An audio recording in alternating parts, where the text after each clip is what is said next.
अस्सलाम वालेकुम क्लास 9 के स्टूडेंट्स। हम लोग मैट्रिसेस को कर रहे थे, तो हम ऑलरेडी इन्वर्जन मेथड कर चुके हैं। इसका एक पार्ट, उसी क्वेश्चन को हम लोग अब क्रैमर रूल की मदद से हल करते हैं। अब आपको पता है पेपर के अंदर क्रैमर रूल भी आ सकता है और इन्वर्जन मेथड, दोनों में से कुछ चीज़ एक आती है और में लॉन्ग क्वेश्चन, तो आपने इसको अच्छी तरीके से समझना है। सबसे पहले क्या करते हैं, राइटिंग इन मैट्रिसेस फॉर्म। तो हम क्या करते हैं, राइटिंग इन matrices फॉर्म पे लिखते हैं इसको, राइटिंग इन मैट्रिसेस फॉर्म। इनको पहले आपने मैट्रिक्स की शक्ल में लिखना है। ये आएगा 2x minus 2y is equal to 4 और इसके नीचे आ गया 3x plus 2y is equal to 6। एक मैट्रिक्स इधर डाल देंगे और एक मैट्रिक्स इधर आ जाएगा। दो लार्ज ब्रैकेट के अंदर नंबरों को लिखने के लिए मैट्रिक्स रेक्टेंगुलर शेप का शक्ल में। अब इसके कोएफिशिएंट लिखेंगे तो आएगा इसका कोएफिशिएंट 2, इसका 3, इसका -2, इसका +2। एक आ जाएगा वेरिएबल का, तो आ जाएगा x y और ये आ जाएगा हमारे पास 4 6। अब चूंकि इनके नाम लेट कर लेते हैं, हम पता नहीं इसका नाम हम a रख लेते हैं, इसका नाम x और इसका नाम b। यहाँ तक को तो क्वेश्चन एक जैसा है, बेशक क्रैमर रूल से करें बेशक इन्वर्जन मेथड से करें, तो यहाँ तक क्वेश्चन सेम है। इसके बाद आप देखना है क्रैमर रूल में कैसे करते हैं इन्वर्जन में। मतलब मैं क्रैमर से कर रहा हूँ, ये x और y की वैल्यू जो x का फार्मूला लिखूंगा, x इज इक्वल टू होता है a x का डिटर्मिनेंट ओवर a का डिटर्मिनेंट और y का फार्मूला होता है a y का डिटर्मिनेंट ओवर a का डिटर्मिनेंट। तो आपको पता चला कि दोनों में a का डिटर्मिनेंट तो सेम है। पहले a का डिटर्मिनेंट निकालते हैं, फिर ये डिटर्मिनेंट चाहिए और फिर ये चाहिए, तो ये क्वेश्चन आना हो जाएगा। क्रैमर रूल की मदद से पहले a का डिटर्मिनेंट निकालते हैं जी।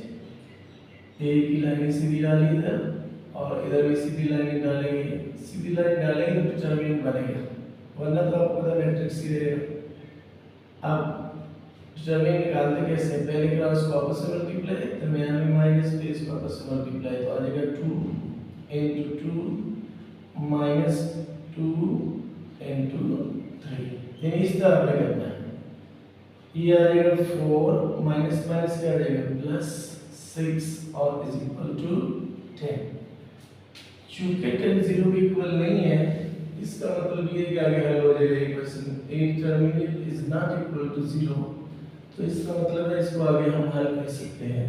अगर डिटर्मिनेंट 0 आ जाए तो फिर इसका मतलब है ये आगे हल नहीं हो सकता, तो हमने इसको फिर आगे करना है, नहीं करते, सोल्यूशन सेट पॉसिबल नहीं होता। अब हमें क्या करना है कि हमें दो चीज़ें और चाहिए, एक ax का डिटर्मिनेंट और एक ये ay का। लेकिन हमें ये नहीं पता ax क्या है और ay क्या है। पहले ax निकालते हैं, उसका डिटर्मिनेंट, फिर ay निकालते हैं, फिर उसका डिटर्मिनेंट। तो पहले ax निकालते हैं, तो क्या चीज़ है ax, यानी इसका मैट्रिक्स निकालते हैं। जब हमने ax निकालना है तो ये x की वैल्यू है, इसकी जो है ये वैल्यू b की लिख देनी है, इसको कुछ नहीं कहना। और जब आपने ay निकालना है तो y की वैल्यू भी ये लिख देना है, इसको आपको कुछ नहीं कहना। अब हम चूंकि ax निकाल रहे हैं तो ये जो x की वैल्यू है उसकी जगह पे b लिख देंगे, b वाला मैट्रिक्स। ये आ जाएगा 4 6 -2 2, ये हमारे पास x आ गया। अब इसका डिटर्मिनेंट निकाल लेते हैं, सीधी लाइन डाली 4 6 -2 2, डिटर्मिनेंट उसी तरह निकालते हैं, पहले क्रॉस को आपस में मल्टीप्लाई, दरमियान में माइनस, फिर दूसरे को मल्टीप्लाई। 4 into 2 minus -2 into 6, तो ये आ जाएगा 4 2s are 8 minus minus plus और 2 6 का 12, तो ये 8 plus 12 कितना आ गया 20। अब हमको क्या निकालना है ay। अभी हम ay का मैट्रिक्स को हम करते हैं क्या आज, ay इस y की वैल्यू की जगह पे हम ये लिख देना है, तो ये बनेगा 2 और ये 3 और इसके आगे आएगा 4 और 6। अब हमने क्या करना है, इसका डिटरमिनेंट निकालना है। तो ए वाई का डिटरमिनेंट जब निकालेंगे तो सीधी लाइन डाल देंगे, इधर आ जाएगा 2 3 4 6। डिटरमिनेंट उसी तरह निकालते हैं, पहले क्रॉस को आपस में मल्टीप्लाई, दरमियान में माइनस, फिर दूसरे को मल्टीप्लाई, दिया जाएगा 2 6, यानी इसको इससे मल्टीप्लाई किया, दरमियान में माइनस, और ये माइनस फार्मूले के 4 into 3, तो ये आएगा 2 6 12 और 4 3 12, तो ये हमारे पास आ गया 12 माइनस 12 कितना होता है 0।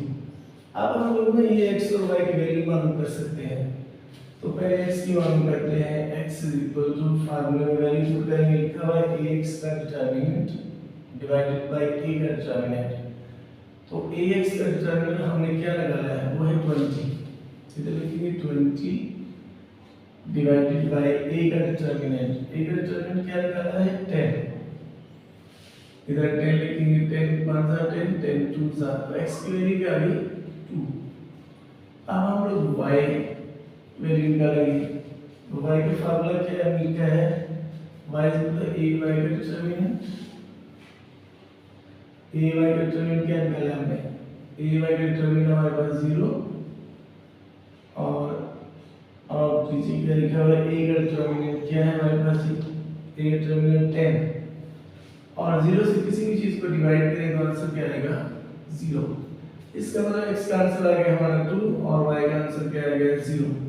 अगर बोर्ड में चेक करना हो क्वेश्चन गलत है या सही है, तो ये वैल्यू आप किसी एक इक्वेशन में पुट कर सकते हैं इधर, ठीक है। अगर ऐसा इक्वल आ जाए तो आंसर सही हो जाएगा, जैसे x का आंसर 2 है तो 2 2 4, y का 0 है तो ये 0 हो जाएगा, तो 4 - 0 क्या होता है 4, तो ये फिर आपका आंसर सही माना जाएगा।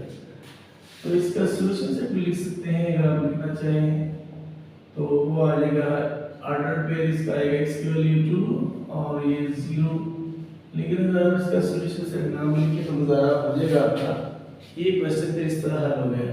तो इसको उम्मीद है कि आपने ग्रामर रूल को अच्छे तरीके से समझा होगा, और आपने इसके बारे में जो बताना है कि समझ कितनी आई है और इसमें क्या और इम्प्रूवमेंट चाहिए।